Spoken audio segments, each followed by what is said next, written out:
Hi guys, in this video we are going to talk about one of the most asked question to me. People ask me that, sir, how can we evaluate generative AI model performance? So they mostly say this thing that, okay, you have mentioned it a couple of times that in our Azure AI Foundry portal we have 11,000 plus models. But how can I actually choose the correct model for our requirement or for our generative AI application? Well, the answer is you have to take care of a couple of things. You have to make sure that your model is accurate. You have to make sure that the model is actually performing well. So you have to check for the performance also. And you also have to check the cost, the price associated with that. Now, in this video, we are going to talk about one of the important thing in that, which is performance. So we will evaluate a generative AI model performance and how to do that thing. That's exactly what I'm going to show you in this video. Now, as you can see here on my screen, I have launched my lab with the help of Scalable Lab. So we are actually launching and using Scalable Lab because this is one of the official lab of AI-102 certification course. I have already logged into my lab environment. So this is my Windows operating system of that virtual machine. Right side is showing me that I have to use this credentials if I want to use this, and I have to use the specific resources also in that. Now I am going to use this kind of resources. I'm going to configure this thing by following the steps of my lab. But right now, let me just open my browser and let me check if this Cloudfly subscription is working or not. For your kind of information, guys, if you want to use this kind of labs, we can provide the scalable labs to you. Obviously, this is chargeable basis because cloud is not free. Azure subscription is also not free. But yes, if you're focusing on some of the certification exams like AI-102, doing this labs is very important part of preparation. I don't think anyone is able to clear certification exam without doing a lab because it's very important. So if you are looking for this kind of a lab environment, this is going to be a cloud slice lab. It's not going to give you full subscription, but you can see right now this lab is launched and this lab is going to give you some 2 hours, 26 minutes, which are remaining right now. So you will be able to use this particular subscription for that lab duration time. And this kind of multiple labs with multiple attempts are going to be available in the lab environment. You can check out our website, which is skilltech.club. And then I think this is popping out in this video right now. So you can just note down this URL. It is skilltech.club. And then you can reach out to us, which is a WhatsApp available on that particular website. As of now, I have logged into my Azure portal successfully, so which means that my subscription is working. It's a time to move forward with the steps. In the first step, they're just asking me that I have to go to ai.azure.com, which is my Azure AI Foundry portal. So this is one common thing which we always do. We go to AI Foundry portal and then we are going to log in with the same user ID. Yeah, I think it has taken my same user account. So user one is actually already logged in. That's perfectly fine. And now what I have to do next is I have to go to this particular page where it's taking me to the management center. Let me just click on this URL and it's going to show me all the resources available in that. Now, one thing which I want to clarify right now, guys, in this particular lab, why we are going into this URL, because there are two different kind of projects which are available in Azure AI Foundry. Most people do not know, but we have one project which is AI agent project. Okay, if you're doing agentic development, you have to go and create agent project, which is available on the home page of your Azure AI Foundry portal. Otherwise, you have to come to this all resources section in the management center, which is the URL which is given here. And in this, if you click on create new, it's going to give you two different options there. It's going to give you that which project you want to choose. You want to create a Foundry resource or you want to create AI Hub resource. Now, in some samples, we are going to use Hub resources as well. So I'm going to choose Hub resource right now, like I'm doing in this particular one. So I'm choosing AI Hub resource, which is suggested in the instructions of this particular lab. So I'm just doing this thing. And now it's saying you click on create project and just make sure you're giving proper project name with this. So I'm going to click on next. It's a create new project wizard. This name will not work. I have to provide the same name because this lab environments are configured with some policy configuration where they are going to take care of the project names and I have to give a specific project name in that. Also in the rename hub link name, you have to give the hub name also like this. Okay, let me click on rename hub and this is going to be my hub name. Now, basically, hub is nothing but a group of multiple projects. So you can have one hub and you can have multiple projects under that. That's what we can do. There are a few more options which I have to choose in advanced options, which they are saying here. So I have to choose my subscription, which is there. Resource group, I have to choose resource group 1. So that's what this is suggested in the instructions. In the region, I can choose any of these two: East US, France Central, UK South, and Sweden Central. Let me go with Sweden Central, which is my favorite. So I'm going to choose Sweden Central, project name, hub name, everything is fine. If all looks good, it's the time we have to click on create, and it's going to take some time to create a new project. Also, let me tell you one thing. There are chances when you click on this create, it's not going to allow you to create the project. There are also chances that it's going to happen in your subscription that when you click on create, it's going to give you some issues with the permission. Now, if it is mentioned here in the tip that if the create button is still disabled, be sure to rename your hub. Otherwise, you have to make sure that you have a proper rights given into that into the create new project actually. So you have to go to a subscription in the policies, and then you have to take care of that access management. Okay. Do let me know in the comment of this video if you are facing issues and if the create button is disabled for you. I'll give you a separate step-by-step document where you can fix that. Okay. But yeah, permissions and roles is something which you can do, and then it's going to work fine. Let's wait for this particular project to be created, and then we will move to the next step, which is deploying models. Remember, we want to check the performance of the model, so we are going to deploy multiple models now with this. We'll check that. Okay, now project creation is actually done. It's just loading this page. Yes, you can see my hub project is created. It's giving me the options to check my model catalog, and I can deploy models with that. So I know that thing, I'm going to do that. But this is my project, which is a hub project, which got created. Remember, guys, one more thing which you can notice is in your hub project only, you're going to get a project connection string. In all other projects, actually, you're going to get a different kind of a connection string with that. So this is your hub project, and you're getting a connection string with this. Now let me just move forward to the lab steps. It's showing me that you go to my assets, then model plus endpoint, which is here. I'm going into this, and the first model which we are going to deploy right now for the performance check is GPT-4o model. So let me just click on deploy model, deploy a base model. I'm going to choose GPT-4o as my first model. So let me just choose and type here GPT. Yeah, GPT-4o is here. And then I'm going to click on confirm. Okay, in this page, I don't want to change the deployment name because I get confused with that. In the customize option, I just want to make sure that everything is valid. So it's showing me the connected resource is the same one which got created. In the tokens per minute, which is actually showing me 250K right now, they are showing me here that you should actually have 50K tokens per minute. So I think let me reduce it to 50K. It's too much. 250K is too much actually. The slider is very tricky. I think 121K, I think I'm okay with this. It's actually very tricky. I don't know how to slowly just change it.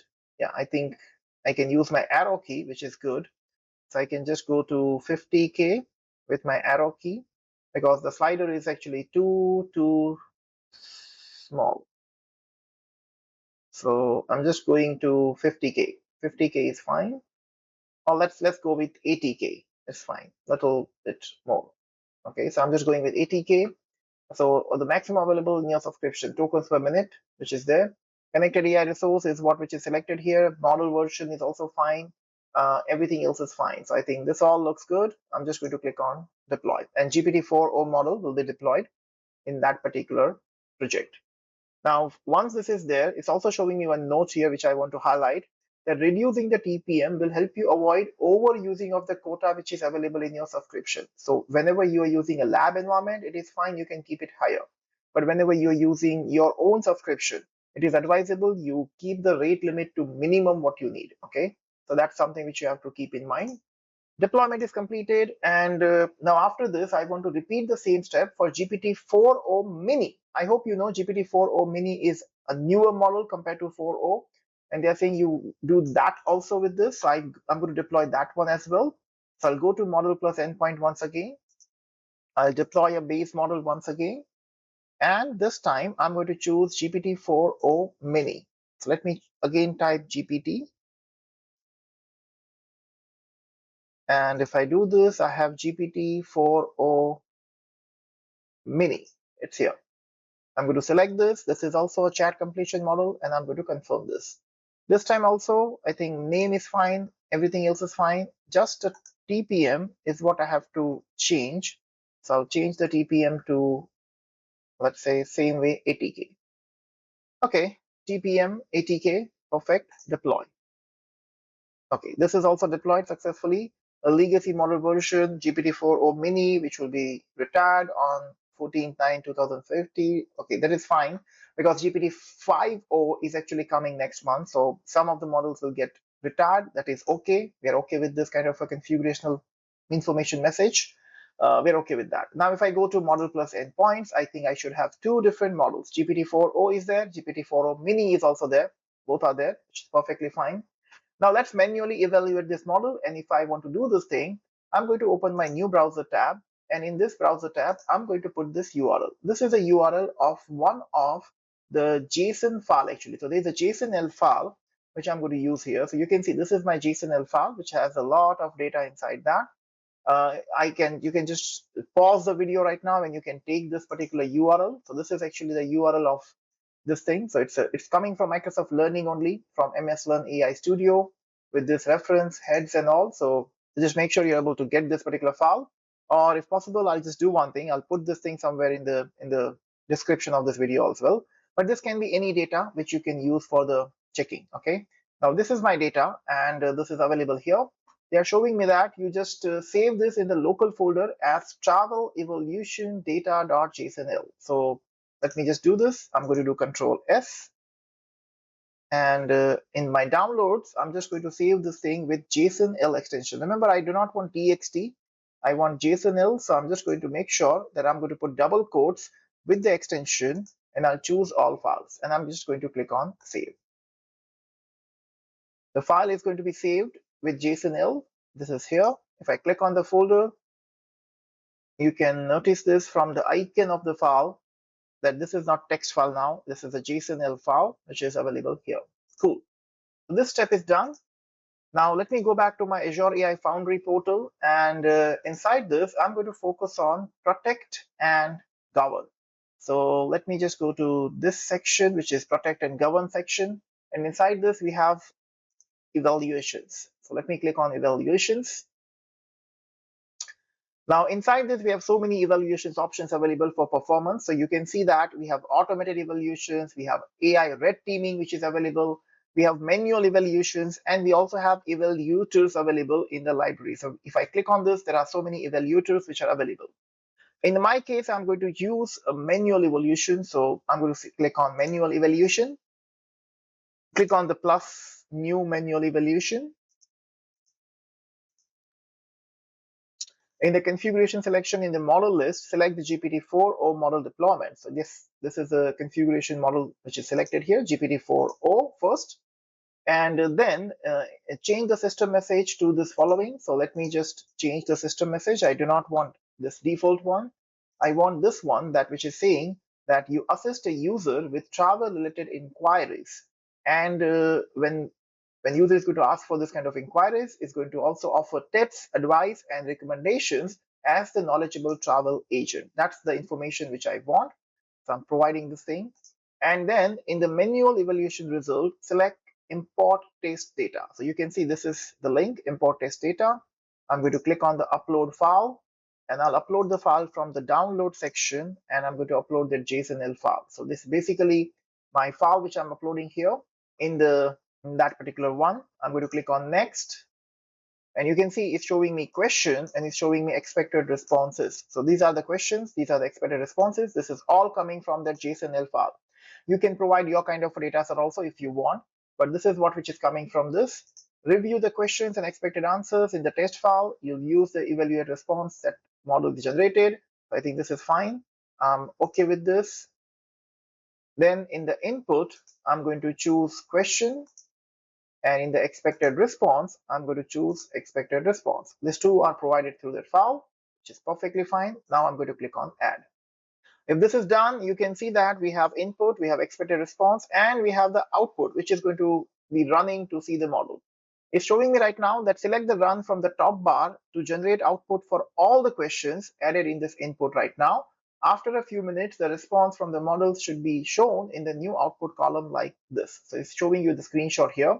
Let me click on run, and we'll see this in this output column, which is here. So let's just wait for this. It's taking some time. I'll wait for this. Okay, it took a lot of time, and now if you see after 4 or 5 minutes, actually, I'm getting the output here. So you can see in this case, I got an input column, expected response, and then in the output, it's actually showing me the information. So it's showing me some passport, visa, flight ticket, accommodation details, travel insurance. It's showing me a lot of things inside that. Same way for the second one, also is showing me the responses. If I scroll down right now, for all the questions which are there, it got my output generated with this. And this is something which is the response which is coming from this particular output. So basically, this is showing me the output, which is showing me the configuration here. Now, this is like after you have scored your response, they are saying that review the summary with this. So basically, they are asking us to score the response first. Now, if I like the response, then I can just say this is a good response. I can just score it actually. So you can see we have an option here, like this is something which I liked, and maybe the second response is also something which I like. So I'm just going to say score good. The third response is maybe something which is not proper. So maybe I can say this is not good. So I can do thumbs down. Now, whatever scoring I'm going to do it here, you can see it's going to count it here. So data read is 3, 5, thumbs up for 2, thumbs down for 1. Now I can just score it accordingly based on this evaluation. And once I do this manual evaluation, because this is manual, I have to check whether this is correct or not, and then I have to specify whether this is appropriate or not. So this is something which I've done, and this is something showing me that 80% I have shown thumbs up, 20% I have shown thumbs down. And now if I just want to save this result, I can save this result with whatever name I want. So let's say I'm just going to give a name with this underscore manual result 1, and I'm going to click on save. So this is my first manual evaluation. So this is my first manual evaluation, and I'm just saving this result here. And that's what they have done. And they have asked me to do this thing. So this is the session was saved successfully. This is done. Now let's use automated evaluation so that we can understand how these things are going to be done automatically. So you're going to use the back arrow from manual to go to the evaluation. So this is the one which I have to actually check. And then we have automated evaluations here. We'll create a new evaluation and we'll evaluate a model. So let me click on create a new evaluation. It's asking me evaluate a model, so I'm going to choose that. We also have another option which is evaluate an existing query response data set, so we can actually do that option also. After creating a new evaluation, it's asking me configure test data, so simulate questions or use your own data set. Both the options are there. In this case, I'm going to choose use your own data set, and we are going to select that particular file. So I'm going to choose my data set. I have the file, which is this one. I don't need to re-upload this. It's already available here. And then I'm going to click on next. And now it's asking me in the taste your model that you select your GPT-4o mini this time. So I'm not going to choose GPT-4o. I'm going to choose GPT-4o mini. In the system prompt, I'm going to provide the same or similar kind of a prompt here. For the query field, I'm going to select items.questions. This is going to be my query field. And then I'm going to select next. And then I'm going to configure evaluators with that. So this is automated one. I'm using GPT-4o mini for this. And in the configure evaluators, you can see we have a test criteria where we have to choose what you want to evaluate. Is it going to be a quality, or it is something which is risk and safety, or maybe some other options with that. In our case, in the model scorer, we are going to click on add. And then I want to evaluate with the based on multiple things. So you can see we have model scorer where we have to choose a criteria name, semantic similarities or something like that. So I'm going to choose model scorer. In the criteria name, I'm going to select semantic underscore similarity. This is what I'm choosing in the model scorer. Grade with GPT-4o model. So we are choosing GPT-4o now. And then user settings is particular fine. So user settings at the bottom, which is going to be here. And in this, if I want to specify something, we can specify some user input. So their setting is the bottom. Output sample output.text. So item.output sample output.text. This is all good. They are saying invalid variable name. Choose among the following options: item questioning or item expected resource. Okay. So we do not have input and output kind of thing in this. That's what they're saying. So output is going to be sample.output text and item.expected response. So this is something which we have to change it. So I'm hitting enter here. I'm going to provide this text, which is ground truth. And for the ground truth, it's going to be like colon in the double curly bracket. We will provide item dot expected response. This is the one. Is something wrong with this? I don't know why this is not selecting that. Let me just do it properly again. Item dot expected response. Yeah, I think now it is coming. Above one is sample dot output text, which is fine, and item dot input, which is basically the question in that. So let me choose this here, what is coming. So let me just change it. This is going to be item dot question. So user input is going to be that question, and I think now it looks fine. The output text is fine. Anything else which is remaining here? Let me check. No, I think sample output text, question, everything is fine. So this is what we have done. User input is going to be question, and the reason response to evaluate is your output text, which is basically the expected response which is there. This is what we have done. This is what model scholar, which is actually one which is configured. I can specify any messages here if I want. I can do some other configurations also with that. Passing grade I'm specifying right now 5 out of 7 basically. So I'm just choosing it to 5, and I'm going to click on add. Now this is one taste criteria which I have added, which is semantic similarity. Now I'm going to add one more, which is linked scale evaluator. So I'm going to click on add, and I have linked scale evaluator. This is basically using a scale, for example, 1 to 5 to access quality, relevance, and fluency, include groundedness with that. So like model scorer was basically focusing on a numeric score based on the responses. This is going to focus on the quality and relevance and all those things. I'm giving a name of this. Criteria name is going to be relevance. Then I'm going to choose a grade with your GPT-4o. So sorry, criteria name we can give anything. So I'm just giving relevance, and the preset I'm choosing relevance here. Grade with GPT-4o model. Yes. Prompt. We are going to specify system instructions. Whatever is there, that is fine. In the query, we are going to specify it's going to be item question, and that's what we are choosing as per the instructions. And I'm going to click on add. So 2 things are done. Let's add the third one, which is text similarity, which is here. The name of this is F1 score, which is fine, selecting F1 score. And the grounded truth, we are going to say expected result. So F1 score is another metrics. If you have used machine learning model training, you know that F1 score is very important, which is basically going to focus on the closeness, semantic closeness with that particular text. And then I'm going to add fourth one, which is hateful and unfair content, which is here. And criteria name is fine. In the query, I'm going to choose item question. So basically, I want to make sure that my question is not having any hateful and unfair content inside that. Now, all 4 test criteria we have added here with the configure evaluators. And now we are going to select next. In this next option, which is actually showing you the final step, we can just have a submit option here. But it's showing you here that so you should have configured evaluations to use the travel evaluation dataset to evaluate GPT-4o mini model with the semantic similarities with F1 score and hateful configurations with that. Give the evaluation suitable name for this. So whatever name you want to give, I think this is showing stoic beer.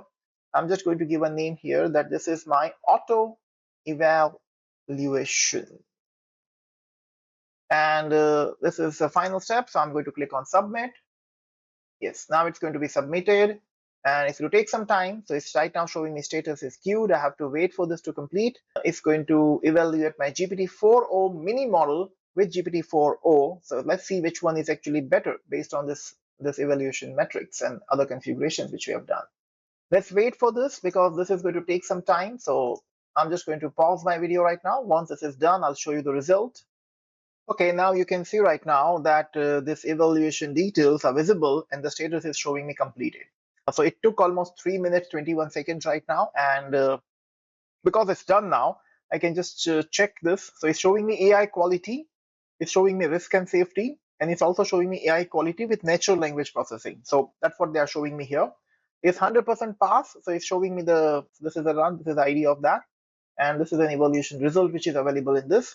It's showing me in the relevance measure how effectively a response address the query, and this is 100% pass with this. Also in the risk and safety also is 100% pass. In the description is showing me a configuration with that. And in the AI quality of NLP, it's showing me that F1 score, which is associated with this. Now, this is my metrics dashboard, which is basically showing me this available here. It's also going to show me the data set, which is configured with this, and it's going to show me the system message, which is configured with this one. So this is actually my full result, which is actually available here. Now, if I want to just export this result, I can click on this, and like that first result which was generated, this is an export result which is actually generated here with the CSV file. So I can just click on Excel. I can open that with the Excel, and it's going to show me that result which is configured with this. Okay, so yeah, this is my full result which is exported here in the Excel sheet, which is the same thing which is available here. So basically, using this kind of configurations, you can actually check whether this is working fine or not. Also, you can see here, this is showing you the data. So based on the data, it's showing you that this is passed the relevancy test or not, which one is working fine with that. You can check the logs also associated with this, and it's showing you that the full log which is generated with this result test, which is working here. Now, obviously, right now, GPT-4o and GPT-4o mini both are actually showing me the almost similar kind of results here. In the output semantics, sometimes they are showing me 7, sometimes they are showing me 6.5. So passing was 5 actually. So this is something which is obviously passing with that, which is perfectly fine. But yeah, if you're going to add more data, if you're going to add more models with this, then you're going to get a better comparison, better results with this. Okay, so that's how it is working. I hope you understood this particular lab. And if yes, you can just subscribe to our channel. You can hit the like button in this video. That's something which is really going to help us to create this kind of more content in the YouTube. Thank you so much, guys. I'll see you tomorrow with another dose of AI learning. Bye-bye. Happy learning.